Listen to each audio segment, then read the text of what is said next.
Hello everyone, and welcome to one of my somewhat rare not an unboxing videos. These are videos where I showcase stuff I've picked up, but I don't unbox it because it's something I like to do off camera and enjoy rather than film. Today we're going to be taking a look at part of my last Hurrah project. If you don't know what that is, it's something I've talked about on ToyVet quite a bit, I think. I mention it a lot. I've explained it a couple times. I don't know if I've explained it recently, actually. It's a project I'm doing where I'm sort of getting one last toy or set of toys from each of the categories I typically collect because my budget has changed a little bit and I'm going to be getting less toys in the future. Although, in future videos I'll be talking about how I'll still be managing to get some, which is great. Not complaining. But the budget's changing a little bit, so I'm getting one last item from each category I typically collect, and I'd made a video about my entry into my last hurrah into gotcha figures, which is actually what you see in the blue case here for the most part. And tonight we're going to be talking about bean or small figures. Not something I've collected too much in the past in my main collection, but something I've always kind of liked as a kid, smaller figures. So you can see here what we're going to be talking about. We have in a shadow box Mr. Beast Lab Swarms, a mass market toy. That might be a little surprising to some people, but I really like some mass market toys, and I think these are great collectible figures. So I got the idea to do a shadow box from Kika Goods. They did something a couple years ago where they were, I think they were actually, yeah, I'm pretty sure they were actually selling shadow boxes. They were at least showing them off, and I'm pretty sure they were actually selling shadow boxes with figures and pom-poms and stuff you would put inside as well. I think the kit was for, they had these little gummy bear figures at one point. The kit either came with them or they showed the gummy bears in shadow boxes as part of their promotion, or maybe I was just thinking the gummy bears would be a good fit. Regardless, when I saw that shadow box idea, it really got to me, and I was like, oh, I should really do one of them. Spent a long time looking for the right toys to put in the shadow box. And if you watch ToyVet, I've vetted a ton of bean and small figures thinking about if I would put them in a shadow box, as you've probably seen. Very hard decision, but I ended up going with these mass market Mr. Beast Lab Swarms. I'm a big Mr. Beast fan in general. So when he started making toys, I thought it was pretty cool, actually. I don't know if it's controversial or not. I think it's neat though, and I think he's doing something good in a way, because a lot of blind box figures for kids that are mass market are for girls, and it's great to see some very boy centric entries into that space from him, including these swarms. I'll show you this real quick. Someone else in my family actually made this shadow box of Disney Adorables. Pretty cool. I'm not super into Disney Adorables, but it was cool to see this be made and opened and all that.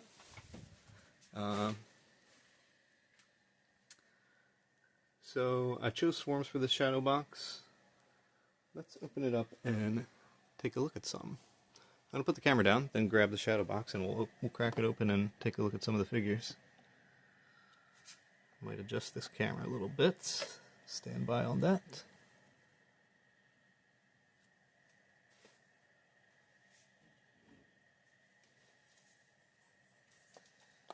Let's see.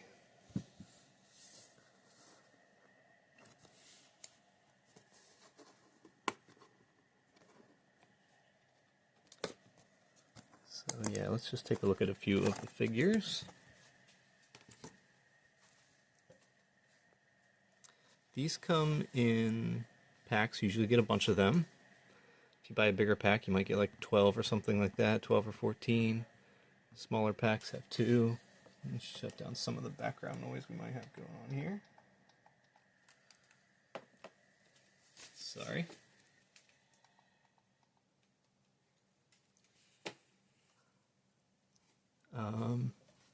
Yeah, let's just take a look at some. So some of the figures are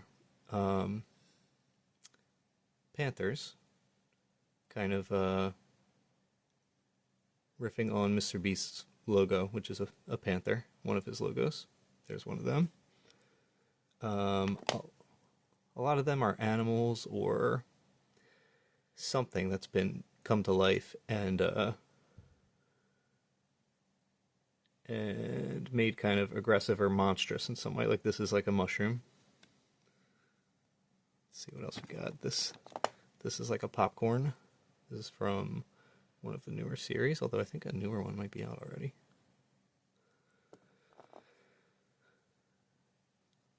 This is like a panther that has octopus tentacles.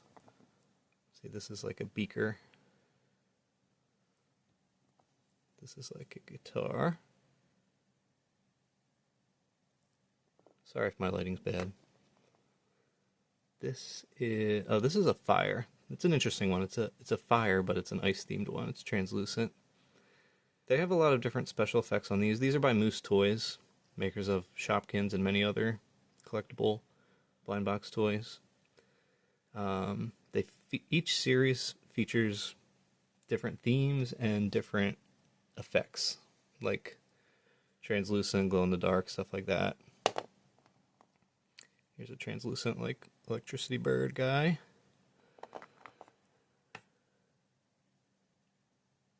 And you'll see, like, a lot of the figures feature Mr. Beast color schemes, like the pink and blue on this guy. This is like a little hard to tell in the video, but it's like it's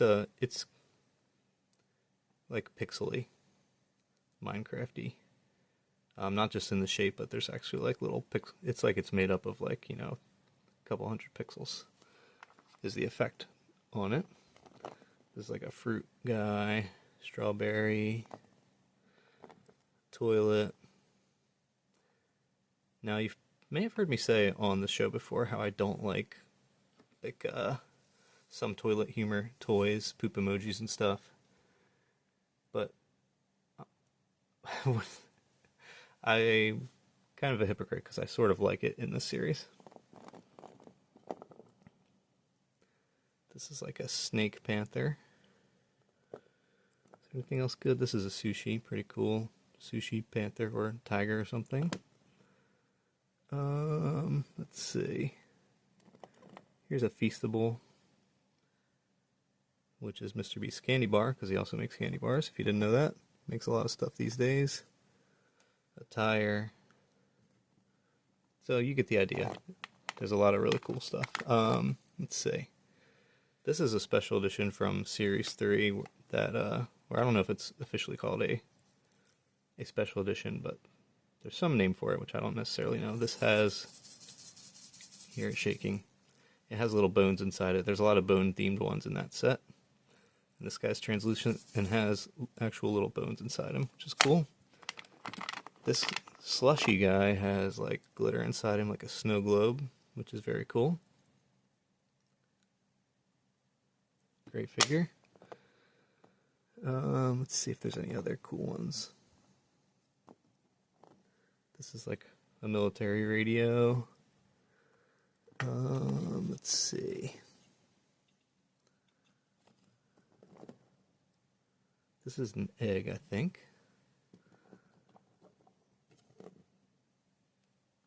crab. This is, I can tell just by touching this, it's from Series 1. Series 1 was made of this very, like, rubbery plastic, and then the later you get in the series, the less like that they are. The more plasticky they are. It's interesting.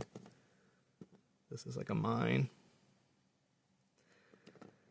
So while I'll just keep showing some while I talk about one last thing. I wanted to talk about some slight controversy in my mind with these toys, which is I noticed this especially in Series 3. I don't know if it's true of the other series or not, really. I wasn't really paying attention at that point, although I was buying some. But I was on like Facebook group and stuff. These have a Facebook group. And they were talking a lot about how Series 3 was released in 2 waves, and it was kind of done stealthily. Like, it's not like on the package it tells you Wave 1 and Wave 2. The packaging is the same, really. And so you're buying the, the Wave 1, secret Wave 1. You don't know it's Wave 1 if you aren't hip to it. And, you're getting the collector guides and stuff that tell you which ones you can possibly get and rarities and all that stuff. And a lot of those figures just weren't available yet. So you're buying a product, it tells you these are the ones you might get, and that's just not true. You can't get half of them until the wave, the secret Wave 2 hits, and then all of a sudden those figures start showing up. I thought that was really not good. Not a good thing at all. I almost think it's grounds for like a class action lawsuit or something. And I thought to myself, like, should I just not collect these toys because that's such a shady thing to do? But I like them so much, I think it was worth still collecting them. I think they're still worth getting. They're great toys. But it's just something to think about, a little bit of controversy there. And there's a Wave 4 out already. I don't know if it had the same problem. I hope it didn't. I hope that's something they correct. And another thing, just to mention, similar, like, in Wave 3, it seemed that a lot, if not all, of the bigger sets, they would come with, like, quite a few figures you could see, and then a couple blind packs as well.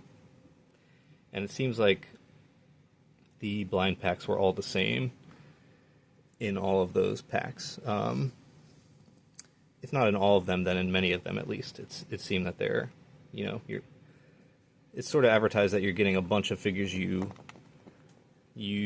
can see, and then a couple blind packs, but they weren't really blind packs. They're set packs. They're blind packs in that you don't know what's in them unless you know, but actually they're set what was in them. So I think that was also very shady. I think that's on Moose Toys. I think it's probably their standard operation for their toys, but I hope I'm wrong on that. I could be wrong. I shouldn't say that, because I don't know if that's what they did with Shopkins and other things, but I hope not. I think it's not good.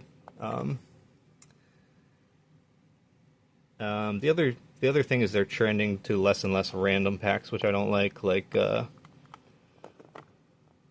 just the best way to get things by far is to buy big packs that give you a ton of toys of swarms that you can see.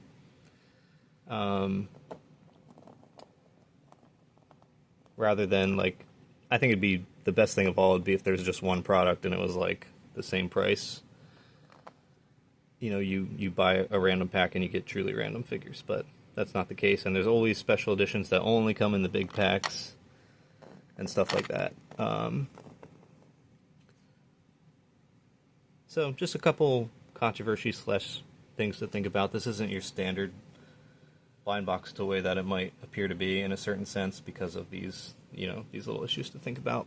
If I'm wrong on anything I said, please correct me in the comments. I don't mean to give out false information, because I think having as much information as possible about these blind box toys is really important for collectors.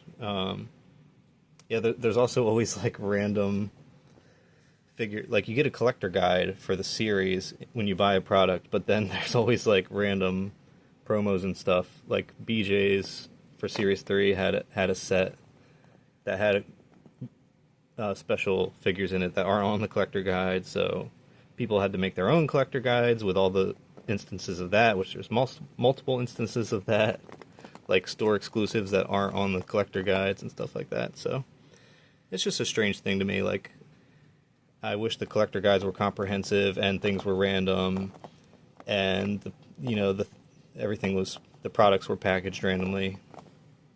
That would be the best possible outcome for everyone, I think, who wants them randomly anyway. But despite all that, they're such great figures that I do recommend collecting them. Really cool. And shadow box is a great way to display them. Just trying to put a lot face down now so that they'll face out into the shadow box. And trying to preserve some of the order I had them in, because I have series 1, 2, and 3 in here, and the series 1s are near the bottom, the 2s are near the middle, the 3s are near the top, so.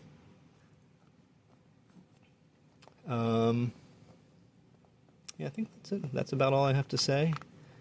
I've seen a lot of cool beans in my travels trying to find beans for this shadow box, and there's some a lot are very feminine, but I've ran into a couple that I'm really into. Recently, if you've been watching Toy Vet, there's been the Cute Bean series, like the Doctor ones are really cool.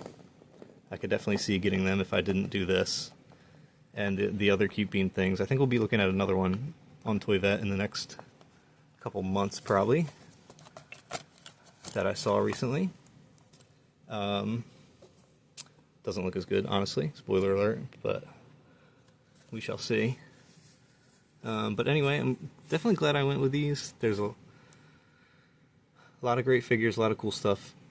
And Mr. Beast has some other toys as well, like some more blind box action figures, which are pretty cool, stuff like that. So very pleased that I went with this and actually got the shadow box done. It's something I've been planning for like over a year, maybe even 2 years plus. I'm not sure exactly. Over a year though, I've been looking into getting a shadow box like this, and to finally have it done is really cool. Have it part of this last Hurrah project, even though it's not something I've collected in the past, put in the project. So glad to have it done, glad to share it with you guys. Hope you liked it. Thanks, have a good night.